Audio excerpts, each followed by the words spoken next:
పిల్లలు అందరికీ స్వాగతం. ఈరోజు మనం చాలా పురాతనమైన ఎంతో అందమైన ఒక కథను తెలుసుకోబోతున్నాం. మనమంతా ఒక వెచ్చని చలిమంట చుట్టూ కూర్చుని కథ చెప్పుకుంటున్నట్టు ఊహించుకోండి. ఎందుకంటే ఈరోజు మనం వినబోయే ఈ కథ మీ మనస్సుల్ని ఆనందంతో నింపేస్తుంది. సరే, ఇక ఏమాత్రం ఆలస్యం చేయకుండా ఈ అద్భుతమైన వివరణలోకి వెళ్ళిపోదామా? ఇదొక చక్కటి కథల సమయం. ఇప్పుడు మీరంతా ఒక్కసారి కళ్ళు మూసుకుని ఎటు చూసినా పచ్చగా ఉన్న పచ్చిక బయళ్లను, అలాగే ఎంతో దయగల ఒక మంచి గొర్రెల కాపరిని ఊహించుకోండి. ఆ కాపరికి తన గొర్రెలంటే ఎంత ప్రాణమో, వాటిని ఎంత శ్రద్ధగా చూసుకుంటాడో ఈ కథలో మనం చూడబోతున్నాం. మరి ఈ ప్రయాణానికి మీరంతా రెడీనా? ముందుగా మన కథలోని హీరో అయిన మంచి గొర్రెల కాపరి గురించి తెలుసుకుందాం. అతనికి గొర్రెలంటే ప్రాణం.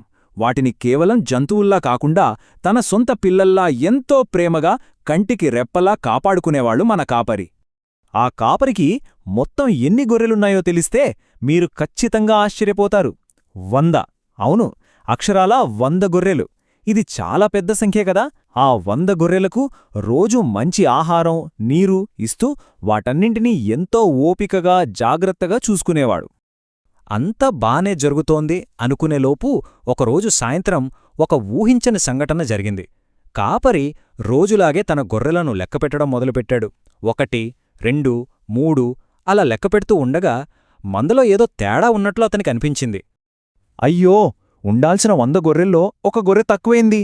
ఆ పెద్ద మందలోంచి ఒకే ఒక చిట్టి గొర్రె కనిపించడం లేదు. 99 గొర్రెలు భద్రంగానే తన దగ్గరున్నాయి. కాని ఆ ఒక్క చిన్న గొర్రె ఏమైపోయింది? ఇక్కడే మనందరికీ ఒక పెద్ద సందేహం వస్తుంది గదా. ఆ చిన్న గొర్రె ఎక్కడికెళ్ళి ఉంటుంది? ఆ దట్టమైన అడవిలో దారి తప్పిపోయిందా, లేక ఎక్కడైనా ఆడుకుంటూ ఒంటరిగా ఉండిపోయిందా?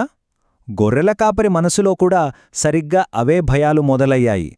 కాని ఆ ధైర్యవంతుడైన కాపరి ఒక్క క్షణం కూడా ఆలోచించలేదు. పోతే పోయిందిలే, నా దగ్గరింక 99 గొర్రెలు ఉన్నాయి కదా అని అతను ఏమాత్రం సరిపెట్టుకోలేదు.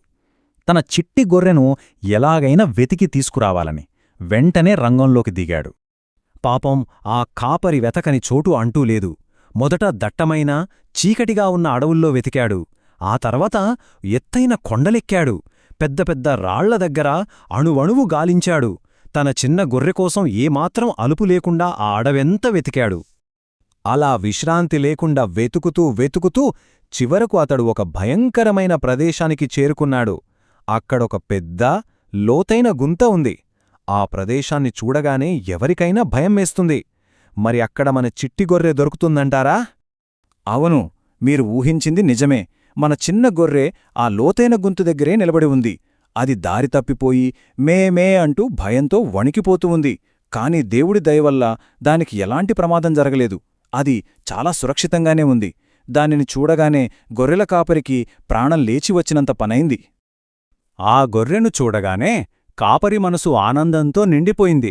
అప్పటిదాకా పడ్డ కష్టమంతా మర్చిపోయాడు. దానిపై ఏమాత్రం కోపగించుకోలేదు.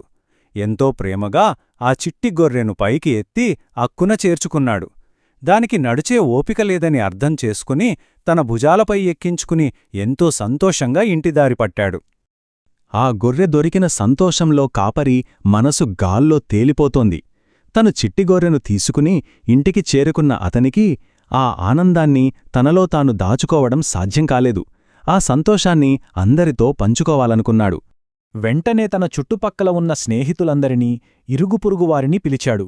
ఆ అద్భుతమైన వార్తను వాళ్లందరితో పంచుకోవాలని, అందరూ కలిసి ఒక పండుగలా సంబరాలు చేసుకోవాలని వాళ్లందరినీ ఒకచోట చేర్చాడు. అందరూ రాగానే ఎంతో ఉత్సాహంగా గట్టిగా ఇలా అన్నాడు, నా తప్పిపోయిన గొర్రె దొరికింది. ఆ మాటల్లో అతని సంతోషం, అలాగే ఒక చిన్న గొర్రె పట్ల అతనికున్న అపారమైన ప్రేమ ఎంత గొప్పవో మనకు స్పష్టంగా అర్థమవుతోంది కదా. ఇదంతా వినడానికి ఒక చక్కటి చలిమంట దగ్గరి కథలా ఉంది గదా. కాని ఈ కథ వెనుకున్న అసలైన ఉద్దేశం ఏమిటి? యేసు ఈ కథను ఎందుకు చెప్పారు? ఆ ముఖ్యమైన సందేశమేంటో ఇప్పుడు మనం తెలుసుకుందాం. యేసు ఈ కథ ద్వారా ఒక అందమైన నిజాన్ని చెప్పారు. ఆ గొర్రెల కాపరి తన గొర్రెలను ఎంతగా ప్రేమించాడో దేవుడు కూడా ఈ లోకంలో ఉన్న ప్రతి మనిషిని అంతే ప్రేమిస్తాడు. అవును, ప్రతి ఒక్కరూ ఆయన దృష్టిలో ఎంతో ముఖ్యమైనవారు. ఈ కథ ద్వారా మనం తెలుసుకోవాల్సిన అసలైన నీతి ఏమిటంటే, దేవుడు ప్రతి ఒక్కరినీ ప్రేమతో వెతుకుతాడు.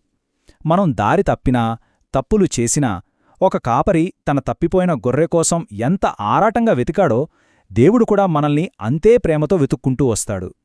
ఇది మన చలిమంటలో మిగిలిన వెచ్చని నిప్పురవ్వల్లా మనసుకు ఎంతో హాయినిచ్చే విషయం, అవునా? మరి మనందరి కోసం వెతికే, మనల్ని ఇంతలా ప్రేమించే ఒకరున్నారని తెలుసుకోవడం నిజంగా అద్భుతంగా ఉందో కదా. మనమంతా ఆ దేవుని దృష్టిలో చాలా స్పెషల్ అన్నమాట. ఈ అందమైన చలిమంట కథ మీకందరికీ నచ్చిందని ఆశిస్తున్నాను. ఇలాంటి మరెన్నో అద్భుతమైన వివరణలతో మళ్ళీ కలుద్దాం. అంతవరకు ఆనందంగా ఉండండి.